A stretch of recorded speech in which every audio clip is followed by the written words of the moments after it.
الحمد للہ رب العالمین والصلاة والسلام علی الانبیاء والمرسلین اعوذ باللہ من الشیطان الرجیم بسم اللہ الرحمن الرحیم رب اشرح لی صدری ویسر لی امری واحلل عقدۃ من لسانی یفقہوا قولی واجعل لی وزیرا من اہلی۔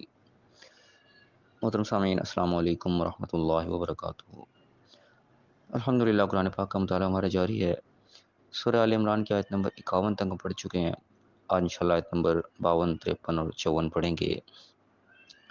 اعوذ باللہ من الشیطان الرجیم بسم اللہ الرحمن الرحیم۔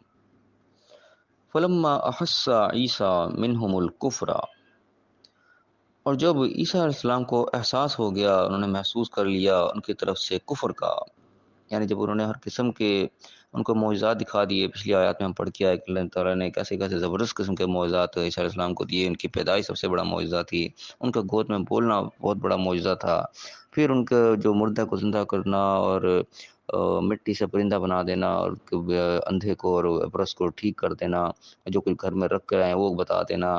تو یہ بہت بڑی بڑی نشانیاں تھیں ان کو سمجھنے کے لیے کہ یہ شخص ہمارے سامنے ہے، کوئی عام شخص نہیں ہے، جو ہے وہ بات کرے گا وہ بھی کوئی عام بات نہیں ہوگی، یقیناً اللہ کی تائید حاصل ہے۔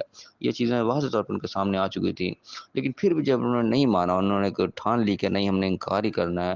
یہ یعنی کہ انتہائی ایک بدبختی کی بات ہوتی ہے کہ انسان حق سامنے آ جائے، اس کے باوجود بھی اس کو نہ مانے، اور یہ بدبختی آج تک ہے، یہ ہمارے اندر ہی پائی جاتی ہے۔ بہت سے مقامات ایسے ہوتے ہیں کہ انسان کے سامنے حق واضح ہو رہا ہوتا ہے، سمجھ آ رہی ہوتی ہے کہ بات جو اگلا کر رہا ہے وہ یقیناً قرآن کے مطابق کر رہا ہے، اسلام کے فرمان کے مطابق کر رہا ہے، لیکن اس کے باوجود ایسی بعض کو فرقہ واریت کی لعنت ہم پر پڑ جاتی ہے، یا ایسی کوئی موروثی چیزیں ملی ہوتی ہیں کہ ہمارے باپ دادا یوں کرتے آئے ہیں، ہم تو شروع سے یہ دیکھتے آ رہے ہیں۔ بعض چیزیں ایسی آ جاتی ہیں کہ انسان اس حق کو انکار کر جاتا ہے، اس کو سنتا ہی نہیں ہے، بلکہ اس کو سننے سے منع کر جاتا ہے کہ نہیں نہیں، فلان کی بات بھی نہیں سننی۔ انبیاء کے ساتھ بھی یہ ہوا کرتا تھا، لوگ منع کر دیتے تھے، اس کے بعد نہ وہ آپ صلی اللہ علیہ وسلم کے بارے میں یہی کہتے تھے کہ جادوگر ہے، اس کے پاس نہیں جانا، تو جادو کر دیتا، فلاں کر دیتا ہے۔ تو آج بھی ایسی ہوتا ہے، لوگ منع کرتے، علماء منع کر دیجیے، کسی اور کی بات نہیں سننی، بس ہم بنا رہے کے بعد جانا نہیں ہے۔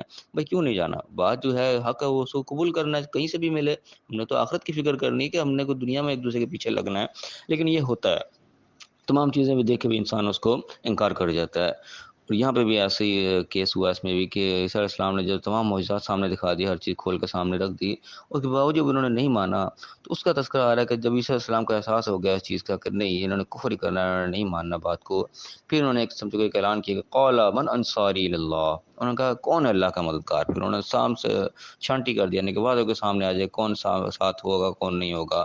تو جب واضح طور پہ اعلان کیا تو پھر کہا قال الحواریون، پھر ان کے جو حواری تھے انہوں نے کہا نحن انصار اللہ، کہ ہم ہیں اللہ کے مددگار، ہم ہوں گے اللہ کے مددگار، اللہ کے دین کے لیے مددگار، ہم یعنی کہ کام کریں گے اللہ کے لیے۔ تو یہاں پہ کون تھے؟ حواری، ان کو کہا گیا، عیسیٰ علیہ السلام کو جو ساتھ رہنے والے تھے ان کو حواری کہا گیا۔ اب حواری کا لفظ جو ہے اس کو تھوڑا سا ہم یہاں پہ غور کر لیں کہ حواری کا لفظ اصل میں ہے واو اور رے سے بنتا ہے، اسی سے یعنی کہ کا اصل معنی جو اس کے لغت کے اندر دیکھا تو اس کا مطلب ہوتا ہے کہ پلٹ کر آنا، بار بار آنا، واپس آنا، لوٹنے یا گھومنا ہے جگہ۔ اب اسی سے ہے واو اور رے اس کا مادہ، اسی سے لفظ محور بھی بنتا ہے۔ محور یعنی کہ اس گھومنے کی جگہ کو کہتے ہیں، جہاں پہ کوئی چیز گھوم رہی ہوتی ہے، اس کا مدار، اس کا آربٹ جو ہوتا ہے اس کو یعنی کہ محور بھی کہا جاتا ہے۔ تو یہاں پہ حواریوں کو آگے جن کی عیسیٰ علیہ السلام کے ارد گرد جو گھومنے والے تھے، ان کے پاس رہنے والے تھے ہر وقت، انہوں نے کہا کہ ہم اللہ کے مددگار ہیں۔ اب اسی سے لفظ حور بھی بنتا ہے، حور بھی ہمارے ذہن میں جہاں حور کا لفظ آتا ہے تو ہمارا ذہن ایک دم پلٹ جاتا ہے، اور جنت کی حور اور عورت اور پتہ نہیں کیا کچھ ہمارے ذہن میں آ جاتا ہے۔ لیکن اس کا جو اصل معنی دیکھیں، اس کا مطلب ہوتا ہے اصل میں پاس، ہر وقت آس پاس رہنے والے، گھومنے والے، جس طریقے سے ایک نوکر چاکر ہوتے ہیں نا، ملازم جو ہر آپ کے آس پاس گھوم رہے ہوتے ہیں، آپ کی خدمت کے لیے ہر وقت موجود۔ تو یہ اصل میں اس کا معنی یہی ہے کہ جنت میں جو حور ہوں گے وہ بھی اصل میں نوکر چاکر، مددگار، آپ کے خدمتگار ہوں گے، ہر وقت آپ کے پاس موجود ہے۔ جنت میں بڑے بڑے محل جب اللہ کی طرف سے ملیں گے، ان محلوں کے اندر خدمتگار بھی ساتھ ملیں گے۔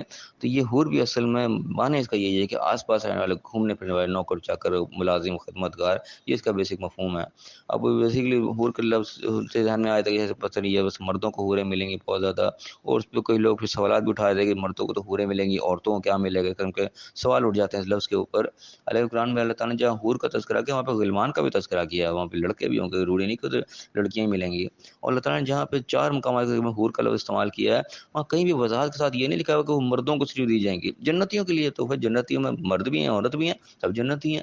تو ممکن ہے کہ حور جو ہے یعنی کہ جو وہاں پہ عورتیں جو ہوں گی وہ عورتوں کی خدمت کے لیے ہوں، غلمان جو ہے لڑکے وہ مردوں کی خدمت کے لیے ہوں.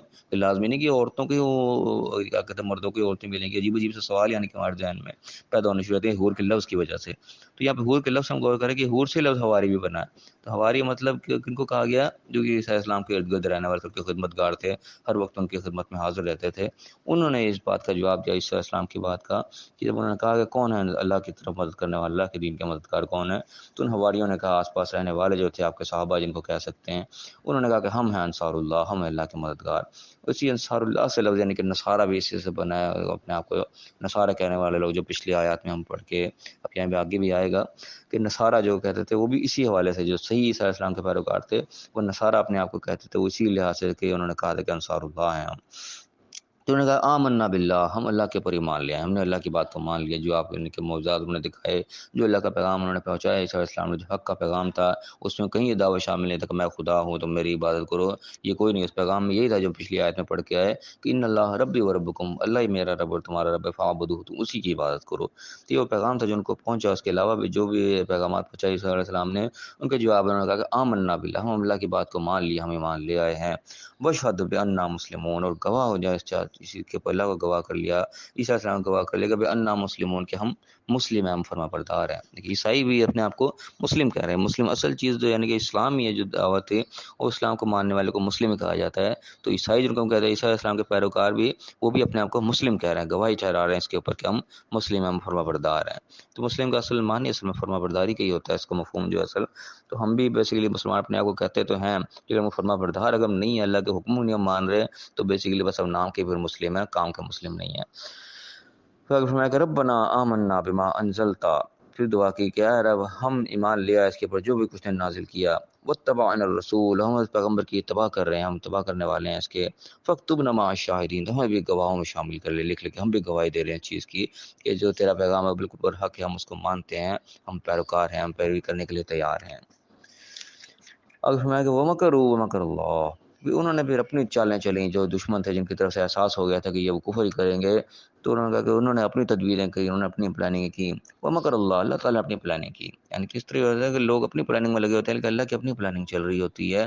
لوگ سمجھتے ہیں کہ یوں کریں کہ یوں ہو جائے گا، یوں کریں کہ یوں ہو جائے گا، اپنی یعنی بڑی بڑی اسکیمیں بنا رہے ہوتے ہیں. ٹھیک ہے، اللہ کی ایک اپنی پلاننگ چل رہی ہوتی ہے. اللہ تعالیٰ جس طرح بات کو لے کے جا رہا ہے تو وہ انسان کو پتہ نہیں ہوتا کہ اس کا نتیجہ کیا نکلنے والا ہے، وہ اللہ کو اس چیز کا پتہ ہوتا ہے. یہاں پہ بھی وہی بات ہے کہ وَمَكَرُوا وَمَكَرَ اللَّهُ، انہوں نے اپنی پلاننگ کی، اپنی تدبیر کی، کہ اللہ نے اپنی تدبیر کی. واللہ خیر الماکرین، اور سب سے بہترین پلانر جو ہے وہ تو اللہ ہی، سب سے بہترین پلاننگ ہے وہ اللہ کی ہوتی ہے. اسی لیے ہم آپس میں کوئی بھی بات کرتے ہیں، کوئی بھی پلان کرتے ہیں، اس کے اندر انشاءاللہ کے لفظ اسی لیے بول دیتے ہیں، اللہ کو اس میں شامل کر لیتے ہیں کہ ہمیں نہیں پتہ ہم جو پلاننگ کر رہے ہیں ہمارے لیے صحیح بھی ہے یا نہیں، اس کا کیا رزلٹ ہوگا کیا نہیں ہوگا. تو ہم اللہ کو اپنے ہر معاملے کے اندر شامل حال کرتے ہیں، اسی لیے کہ تاکہ اللہ تعالیٰ جو پلاننگ کرے گا وہی ہمارے لیے سب سے بہتر ہوگی. ہم جو بات کر رہے ہیں، جو پلاننگ کرے گا وہ بالکل فائنل نہیں ہے، فائنل اللہ کی بات ہوگی.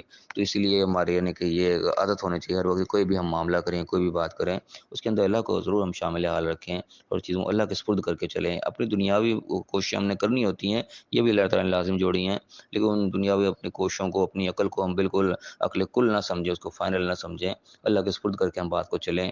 تو پھر جو اللہ تعالیٰ جو شامل حال ہو جاتا ہے تو پھر اس کی پلاننگ جو اس کی تدبیر جو ہوتی ہے وہ سب سے بہتر ہوتی ہے. تو بہر یہاں پہ ہمارا رکوع ختم ہو رہا ہے، باقی انشاءاللہ ابھی واقعہ آگے چلے گا، ہم کل پڑھیں گے.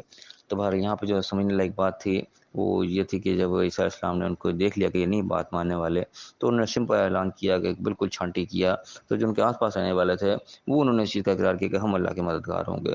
تو جب بھی پکار آئے کہیں بھی اللہ کی مدد کے لیے، اللہ کے دین کی مدد کے لیے، جب بھی پکار آئے تو ہمیں اس پکار پہ لبیک کہنا چاہیے، جیسا کہ عیسیٰ علیہ السلام کے حوالے نے وہاں پہ لبیک کہا کہ جو ڈیمانڈ ہو وہاں پہ وہ پوری ہونی چاہیے. جس موقع پہ بھی کوئی اللہ کا حکم ہمارے سامنے آئے تو اللہ نے ہم سے وہاں پہ ڈیمانڈ کی کہ تم نے اس موقع پہ یہ کام کرنا ہے، تو وہاں پہ ہمیں اس کے پکار پہ لبیک کہنا چاہیے، ہم اس کام کے لیے تیار ہونا چاہیے، نہ کہ ہم کفر کی طرف جائیں، انکار کی طرف جائیں، ہم کوئی بہانے بازی ڈھونڈیں. بہانے بازیاں نہیں ہونی چاہیے. وہ ہمارے بہانوں کے پیچھے بھی ہماری اصل میں پلاننگ ہی چل رہی ہوتی ہے کہ ہم یوں کر لیں گے تو یوں ہو جائے گا، ایسا نہیں کریں گے تو ایسا ہو جائے گا. وہ اپنی پلاننگ میں ہم لگے ہوتے ہیں، لیکن اللہ تعالیٰ بتا رہے ہیں کہ اللہ تعالیٰ اپنی پلاننگ کر رہا ہوتا ہے. تو ہمیں اس طرف توجہ دینی چاہیے کہ جو اللہ تعالیٰ ہم سے کیا چاہ رہے ہیں، جو اللہ کی پلاننگ یہاں پہ کیا چل رہی ہے، جو اللہ کی ڈیمانڈ چل رہی ہے، جو اللہ کا حکم چل رہا ہے، اس کے مطابق ہم چلیں گے تو وہ سب سے بہتر پلان ہوگا کہ وہ اللہ تعالیٰ جو ہے وہ خیر الماکرین ہے. تو جو اس پلاننگ میں شامل ہو جائے گا وہ یقیناً کامیاب ہوگا. ہماری جو جتنی بھی تدبیریں ہیں وہ کچی ہیں، ناقص ہیں، ان کو کوئی وقت نہیں ہے۔ اللہ تعالیٰ ہمیں صحیح سمجھنے کی، صحیح عمل کرنے کی توفیق عطا فرمائے، جو اللہ نے احکامات دیے اس کے مطابق ہمیں چلنے کی توفیق عطا فرمائے، اور دنیا اور آخرت دونوں جگہ کامیاب فرمائے، آمین۔ وآخر دعوانا ان الحمد للہ رب العالمین۔